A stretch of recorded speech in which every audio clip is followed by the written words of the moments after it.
nous allons voir ensemble le chapitre 7, les principales politiques économiques et leurs outils. Nous sommes dans le thème 2, la régulation de l'activité économique, et nous allons aujourd'hui répondre à la question quel est le rôle de l'État dans la régulation économique? À la fin de cette séquence, vous saurez identifier les principales politiques économiques et leurs outils. Le fonctionnement de l'économie nécessite une intervention de l'État pour réguler l'activité économique à court terme et à long terme. La régulation économique repose d'une part sur le rôle traditionnel attribué à l'État et d'autre part sur la mise en œuvre de différentes politiques économiques. Et voici le plan du cours. Dans un grand 1, nous allons parler du rôle de l'État. Grand 2, des finalités des politiques économiques. Puis dans un grand 3, nous allons identifier les politiques conjoncturelles et leurs outils. Et enfin, nous allons identifier les politiques structurelles et leurs outils. Alors, quelles sont les différences entre politiques conjoncturelles et structurelles? Eh bien, les politiques conjoncturelles agissent sur le court terme. Ce sont les politiques économiques que l'État met en place pour corriger les déséquilibres à court terme, comme le chômage, l'inflation, la croissance faible, etc. L'objectif, c'est quoi? Eh bien, c'est de stabiliser la situation économique, c'est-à-dire éviter les crises ou les surchauffes. Les outils principaux, il y en a 2 que nous allons étudier. 1, la politique budgétaire et 2, la politique monétaire qui est gérée par la BCE, Banque centrale européenne. Les politiques structurelles, quant à elles, agissent sur le long terme. Ce sont des politiques destinées à modifier les structures de l'économie. Marché du travail, système éducatif, innovation, concurrence. Leur objectif, c'est d'améliorer le fonctionnement de l'économie et de renforcer sa compétitivité à long terme. Les outils principaux, il y en a 3. 1, la politique industrielle. 2, la politique de l'emploi et de la formation. Et enfin 3, la politique de la concurrence. Alors nous allons commencer par le grand 1 avec le rôle de l'État qui est fondé sur 3 fonctions principales, en référence à Richard Musgrave, qui est un économiste américain. Le rôle de l'État va consister premièrement en l'allocation des ressources, puis deuxième fonction principale, la redistribution, et enfin la régulation. L'allocation des ressources, elle désigne l'affectation par l'État des ressources financières pour produire et financer des biens publics, comme l'éclairage public, les transports publics. Par son intervention, l'État agit sur la quantité ou la qualité des facteurs de production et la production de certains biens. La fonction de redistribution repose sur des critères de justice sociale et vise à corriger les inégalités entre individus. Elle se traduit par une modification de la répartition des revenus primaires afin de réduire les écarts de revenus entre les plus riches et les plus pauvres. Le revenu après redistribution est alors égal au revenu avant distribution, moins les prélèvements obligatoires, plus les transferts sociaux. La fonction de régulation, elle a pour objectif de contrôler la situation économique, afin de maintenir l'économie proche d'un équilibre souhaité.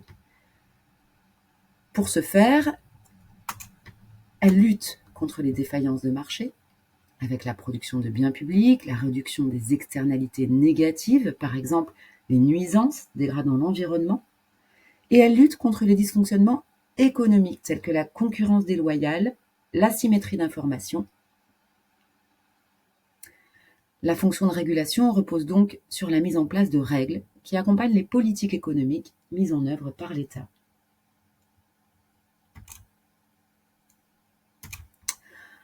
Grand 2, eh bien, quelles sont les finalités des politiques économiques? Elles regroupent quoi, les politiques économiques? Elles regroupent l'ensemble des actions mises en œuvre par l'État pour atteindre les objectifs qu'il s'est fixés à court terme, avec la stabilisation de la conjoncture économique, et à long terme, car elles recherchent une croissance et un développement économique durable. Les finalités des politiques économiques reposent sur la poursuite de 4 principaux objectifs: une croissance durable, le plein emploi, la stabilité des prix et l'équilibre du commerce extérieur.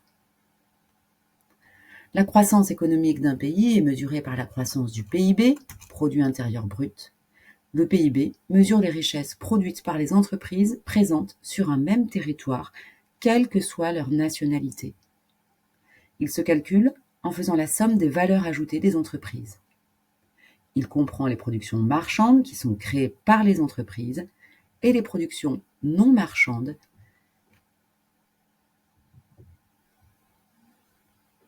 qui sont créées, elles, principalement par les administrations publiques. Le chômage, il représente un déséquilibre économique sur le marché du travail. C'est quand la demande d'emploi est supérieure à l'offre d'emploi. Le chômage, il est mesuré par le taux de chômage. En pourcentage, ce sont les personnes de 15 ans ou plus sans travail et en recherche d'emploi que divise la population active. La population active, dans ce cas-là, comprend toutes les personnes ayant un emploi ou en recherche d'emploi, c'est-à-dire les chômeurs. Le plein emploi, il est atteint en réduisant le chômage par la mise en place de politiques économiques adéquates en faveur de l'emploi. La stabilité des prix se mesure, elle, par le taux d'inflation. L'inflation, c'est la hausse durable des prix. C'est donc la perte du pouvoir d'achat de la monnaie. Pour évaluer le taux d'inflation, l'INSEE calcule l'évolution de l'indice des prix à la consommation, IPC, indice des prix à la consommation. Alors l'inflation, elle pénalise le pouvoir d'achat et le maintien de niveau de vie des ménages, et elle entraîne une perte de valeur de la devise nationale et donc de la valeur de l'épargne. L'inflation pénalise également les entreprises qui voient leurs coûts augmenter, hausse des prix et des salaires pour compenser. C'est pourquoi l'État doit lutter contre ce déséquilibre économique et maintenir une inflation modérée.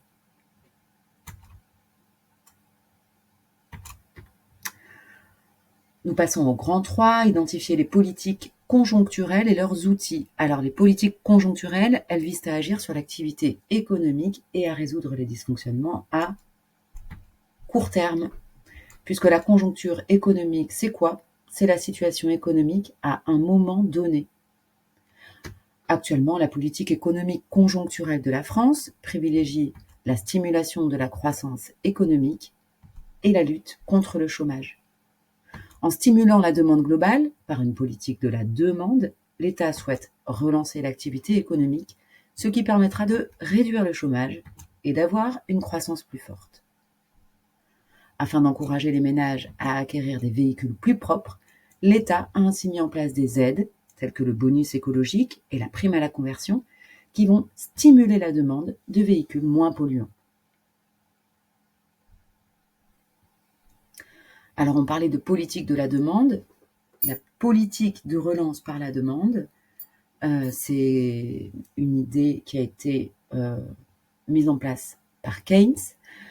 Cette politique de la demande, elle consiste à stimuler la consommation et l'investissement, c'est-à-dire la demande des ménages et la demande des entreprises pour relancer la production. L'idée est que si les ménages consomment plus, les entreprises vendent plus, donc produisent plus, ce qui crée de l'emploi et de la croissance. Les outils utilisés par l'État sont d'augmenter le pouvoir d'achat par la hausse des salaires et la baisse des impôts, l'augmentation des aides sociales, de relancer la dépense publique avec des plans de relance, des investissements dans les infrastructures et de baisser les taux d'intérêt pour faciliter le crédit. Les exemples récents de cette politique de relance sont le plan de relance post-Covid en 2020 avec une aide aux ménages et aux entreprises pour soutenir la consommation et la prime carburant ou encore le chèque énergie qui permettent à tout ménage de continuer à acheter malgré la hausse des prix. Quelle est l'idée clé? C'est que la croissance vient de la demande des consommateurs et ce faisant, va agir sur le niveau de l'emploi. L'État peut également agir sur l'offre de biens et de services. C'est ce qu'on appelle la politique de l'offre ou encore la politique de relance libérale. Retenez la politique de l'offre. Pour susciter la demande des consommateurs, le principe de la politique de l'offre, c'est de renforcer la capacité des entreprises à produire et à être compétitives. L'État part du principe que si les entreprises produisent mieux et moins cher, elles vendront plus, créeront des emplois et donc de la richesse. Les outils utilisés par l'État sont 1. D'alléger les charges des entreprises avec la baisse des impôts de production ou encore du coût du travail. 2. D'aider à l'investissement et à l'innovation. 3. De simplifier les réglementations pour encourager la création d'entreprises. Et 4. De former la main-d'œuvre avec des formations professionnelles et de l'apprentissage. Exemple concret, l'État a mis en place en 2021 une aide à l'investissement de transformation vers l'industrie du futur afin de soutenir la montée en gamme des PME et ETI industrielles par la diffusion du numérique et l'adoption des nouvelles technologies.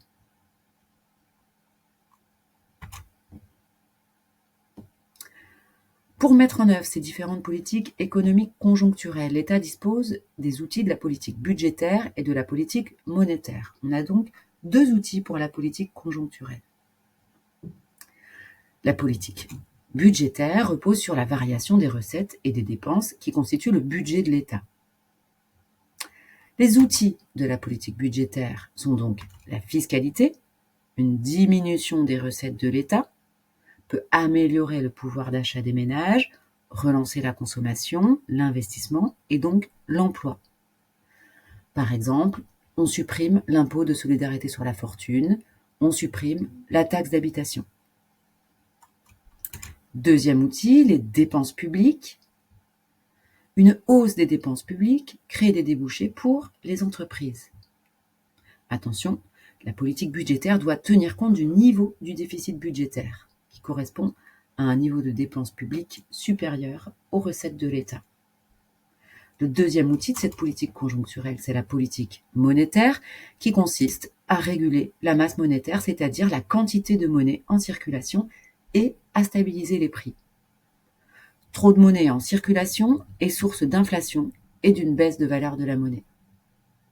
Le principal outil de la politique monétaire est la variation des taux d'intérêt. Elle va influencer la demande des crédits des entreprises et des ménages. Dans la zone euro, la politique monétaire relève de la BCE, Banque centrale européenne, qui définit le niveau des taux directeurs applicables dans 19 pays. Les 19 pays de la zone euro. Faire varier les taux d'intérêt relève d'une politique de la demande. En effet, lorsque la BCE diminue son taux directeur, le coût du crédit diminue. Les banques accordent alors plus de crédit, ce qui stimule la consommation et l'investissement. La demande globale augmente, ce qui a un effet positif sur la croissance.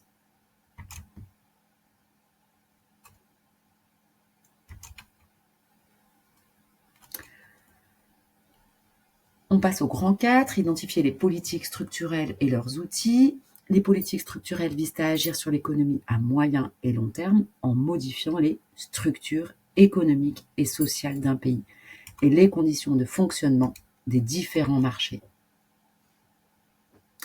En France, les politiques structurelles sont la politique énergétique et la politique de l'environnement, la politique d'aménagement du territoire et la politique des transports, la politique de formation.